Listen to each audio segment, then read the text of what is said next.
top of the line D-Max. Punta lang tayo sa showroom, dito sa Isuzu Pampanga. 2025 Isuzu D-Max LSE 4x2 automatic. Yung price, 1,745,000 pesos. Yung front grille, combination ng matte black at black chrome. May front camera for 360 view. Naka-bi LED projector headlamps with DRL.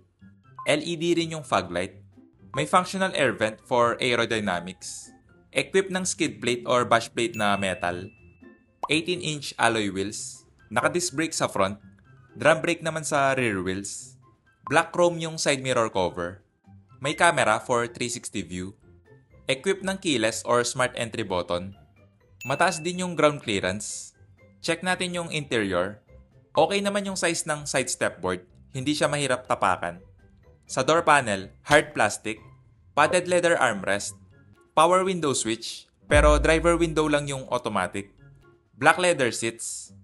Power adjustment para sa driver. Manual naman sa front passenger. Leather wrap steering wheel. Tilt and telescopic adjust tong steering column.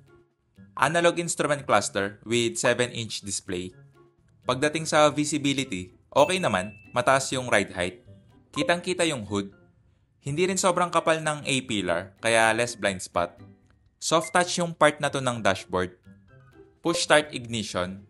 May cup holder sa baba ng AC vent. 10.1-inch infotainment system. Wala nga lang volume knob. Dual zone climate control. Maganda yung feel ng switch. Solid and premium. Pwede rin siyang i-press ng up or down. May 2 USB port. 12-volt socket. Wireless charging pad. 6-speed automatic transmission. Manual handbrake. Padded leather center armrest. Check natin yung storage. Malaki na rin yung storage space.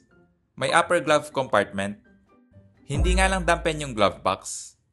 May vanity mirror with light yung sun visor. Same sa front passenger. May storage din dito sa dashboard. Iset ko lang yung driver seat sa driving position ko. Check natin yung back seat. For reference lang, 5'7" yung height ko. Sa door panel, hard plastic. Padded leather armrest. Power window switch, pero hindi nga lang automatic. May grab handle sa B-pillar. Nakaset na to sa driving position ko, yung legroom.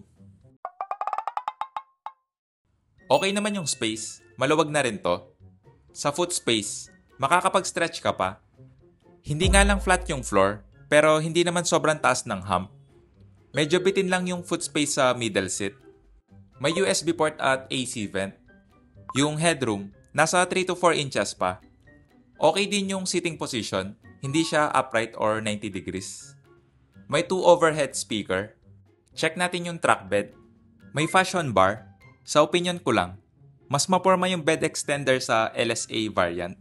Okay naman yung design ng tailgate. Gusto ko din yung ganitong style na parang ducktail spoiler. LED taillight.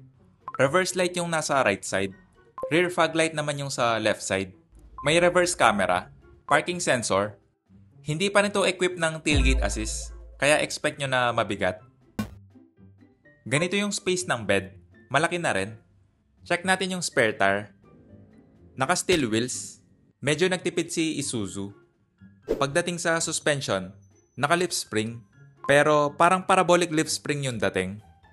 Check natin yung engine bay. 3-liter turbocharged diesel engine.